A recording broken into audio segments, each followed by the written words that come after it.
MMA or golf or tennis, where there are relatively, or even the NBA with relatively few participants. We're talking about numbers in the thousands to play football. And that's if they all agree to, I'm talking about just getting your hands on tests. And that's if they all agree to be quarantined, monitored, and away from their families, or you quickly get into the tens of thousands. So we would have to scale up testing in such a dramatic way in, at this point, a pretty short time span, that it would be, I'm hopeful, but it's, you know, I don't want to recklessly speculate, but it would be something really, a real achievement, I think, if we see football this year. I disagree with Max. I believe I'm close to 100% positive there's going to be a National Football League season. Maybe not college football, but the National Football League, I'm pretty much devoid of any doubt in my mind. And I'm just going to speak as respectfully as I possibly can by saying, here's what has grown to annoy me. And y'all can put me up on the split screen because I want Max to see me saying this.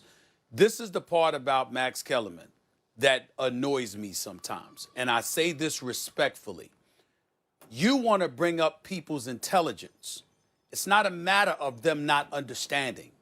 It's a matter of some people simply don't care. They actually do comprehend and they do understand. They're just willing to take the risk and they don't care. Now, you can sit up there and attack their moral compass because of that. You can sit up there and say, what the hell is wrong with you? It's just not a wise thing to do, you know, to endanger yourself and the lives of others. But it's not like they don't understand. You know about business and you know about projections. We understand that politicians and people that are influencing politicians, you hear all the time is about the potential projections. Dare I say the projections of death, for crying out loud, whether it's a few 100,000 or over 1 million or whatever. We find that heinous. We find it reprehensible. We find it unacceptable as individuals. But there are some people that live in this world that are not willing to sit at home and wait months upon months at a time, having their quality of life compromised. I don't like it. You don't like it. Dan probably doesn't like it. Molly doesn't like it. But there are millions upon millions of people that are standing front and center for all of us to see, saying, excuse me, we're aware of the risk and we're willing to take it. And when it comes to the world of big business and an economic impact that it's going to potentially have, unfortunately, there are big-time business people out there who employ thousands upon thousands upon thousands of people that are going to say it's an acceptable risk. And I think that's what you're going to see happen. And I think there's a lot of people throughout this world that need to prepare themselves. Not right now. Not even a month from now. Hold on. But 3-4 months down the line, yes, you're going to see people do that.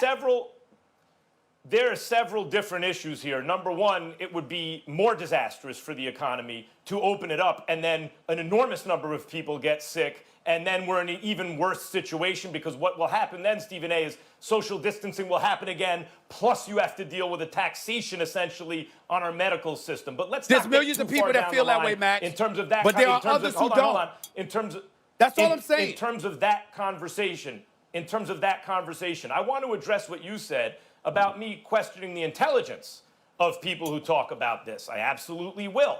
I'm referring specifically to those who cite numbers of fatalities as a result of the flu and say, therefore, this is no different than the flu.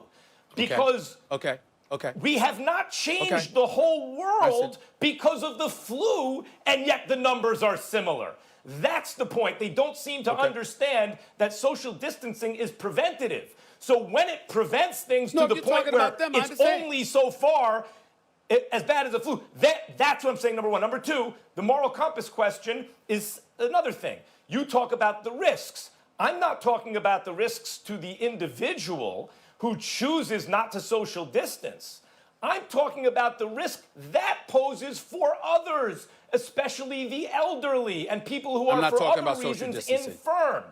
That is a separate issue in terms of moral culpability and ethical Let's get responsibility. Dan in on that before I come back. Yes, you're right. All right. If people were simply making a decision about themselves, that would be within their. But the point here is it also has implications for others who are most vulnerable. So I wanted who to the answer hell doesn't both know the that? things you brought up.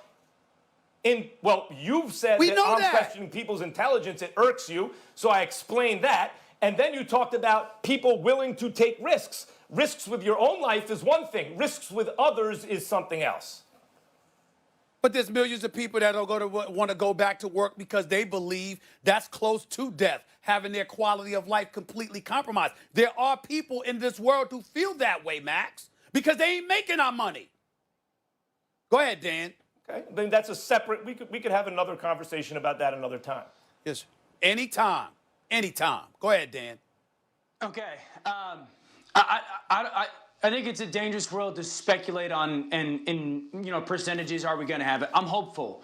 And if you're asking me, do I think we will? My answer is yes. I want to take you guys and everybody and kind of to the mind of a player, right? We all know, or it's important for everybody to know, that the average career length in the NFL is about 3 or 4 years. Not every guy is making $8-10 million a year. A great majority of the NFL players are making a minimum salary, and they have a very small window to take that or make that minimum salary.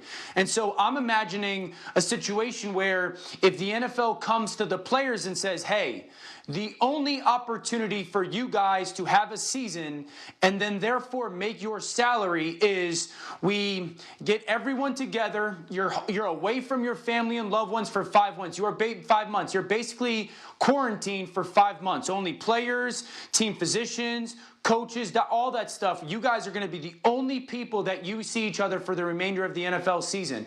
A great majority of the players are going to say, done, we'll do it, because I only have so many years for me to make that wealth, that amount of money. I'm probably never going to make that money again. So if that's what's needed for me to earn my paycheck, then yes, I'll go spend those 5 or 6 months away from my family. You can self-quarantine me. We can do everything we can to make sure that we will play our games. They'll be on television, no fans. If that's what a player, I will promise you, if that's what most of the players in the NFL have to do for them to earn their salary for this year, they will be willing to do it. And that may be the only option that the NFL has. I will say, after hearing Roger Goodell speak this morning, the word that came to my mind was comfort. I have great comfort in his leadership. And you can pick and point to things that you don't like about Roger Goodell, but I felt his leadership this morning and his ability to plan for whatever is going to be necessary for the NFL to have their season.